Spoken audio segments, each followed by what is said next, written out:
So I wanted to make this video to show you the best filter you can have for an IBC tote. Now, on Amazon, you can find these nylon bags. You can find them with lids. You find them with the lid and the pipe that comes up. I mean, they're like $30. You find them for 2 nylon bags. They're charging $10. And all that stuff comes from China. The ones that have the lid that has the pipe that comes up will not leave it enclosed. It's open. Mosquitoes can still get in there.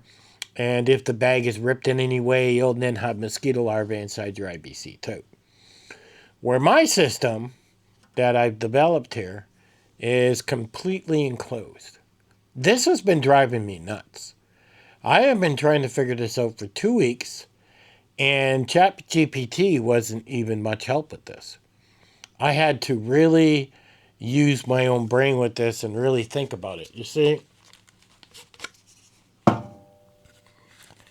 when you buy this male end, and I'll have a link to it, and this is a 2-inch, okay, it will go and screw into the middle of the lid, as you can see there, okay? But notice something about how that screws in. It's only screwing in halfway. And when you buy these, they come as 2. I think they're like 10, 12 bucks and you get 2. Well, believe it or not, screw one in the top of the middle, screw one in the bottom of the middle, okay? And if you want, you could glue them if you're happy with that, or you don't have to. I don't see why you have to glue them. You know, tighten them up pretty snug with your hands. And now we can attach a 2-inch pipe to the top, which mine is then going to be going to a union and then going to a 3-inch pipe, which allows me to disconnect it.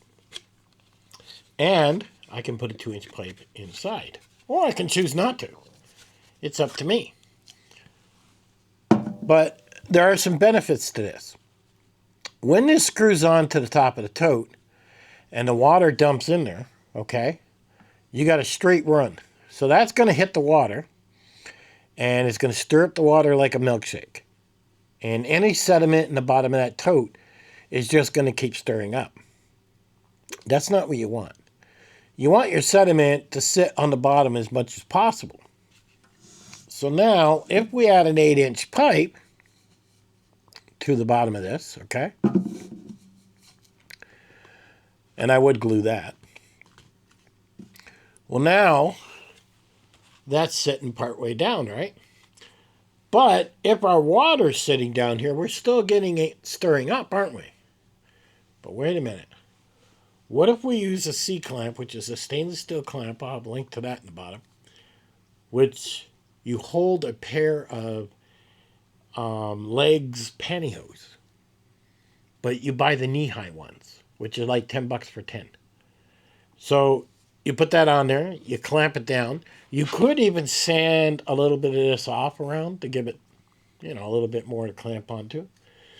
And then your pantyhose are becoming the filter for this setup. So now this entire setup is completely sealed. No mosquitoes, nothing gets in whatsoever. The pantyhose themselves will hang down a certain amount, right? They're going to hang down. And now when the water pours in, well, we're not stirring it up like a milkshake. It enters the pantyhose, the water, and it slowly disperses out. So we've got less of it stirring up that water. So now you've got a filtration system. Now, yes, you did have to buy the 2 pieces, which are about 15 bucks, and a piece of 2-inch. I mean, you're probably in about, I don't know, 20 bucks to make this. And then, you know, it's made for life. You never got to worry about it. All you're doing now is buying a package of pantyhose, throw them on the shelf, buy the knee-high to make it easier. Undo the clamp, put your pantyhose back on, tighten it down, and screw this back in. So now you can choose to take the pantyhose off and flip them inside out and clean it if you want. Or you could just say, I'm just going to put another pair on. And your filters are now $1 a piece. If you turn around and try to buy those other filters on Amazon, cheapest one I found, I think, was $4. So, and that adds up pretty quick. I mean, if you're changing a filter every 2 weeks, I mean, and let's say pantyhose lasts us a whole month, so your entire system is basically costing you $12 a year to maintain. And that's very important. I spent 2 to 3 weeks trying to figure this out. It drove me nuts. I mean, I was literally sleeping about how I was going to do this. I even bought a set of those, those nylon filter things. They were like $12 for two. And they came, and it wouldn't fit. It wouldn't fit inside. It wouldn't fit in the hole. It was very frustrating. I had to send them back. They went back today. And because they went back, I've been sitting here pulling my brains out, trying to design this filter system to where the water's not hitting the water and stirring it up like a milkshake, but at the same time, I'm able to filter the debris out. And nylons have a micron rating of 1 to 200. Nobody really knows. ChatGPT was guessing. But that's what it was actually doing. So this is a complete filter system with a pair of nylons, with a couple pieces of PVC pipe. Like I said, I'll have the links in the bottom.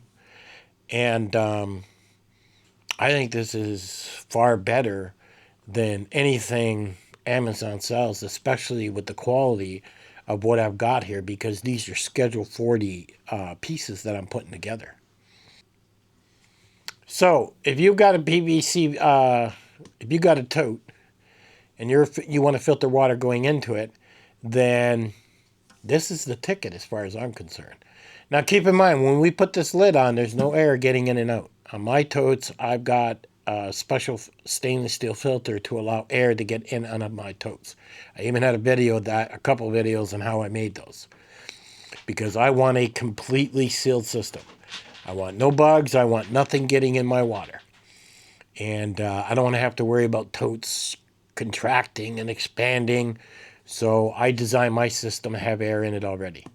And I'll link to those videos. I have an entire playlist. Check it out. I've slowly been building this. And this is just really, really cool. And if you come across my video and you decide to use it, let me know. And don't forget to subscribe and watch. And I'll catch you guys on the next one.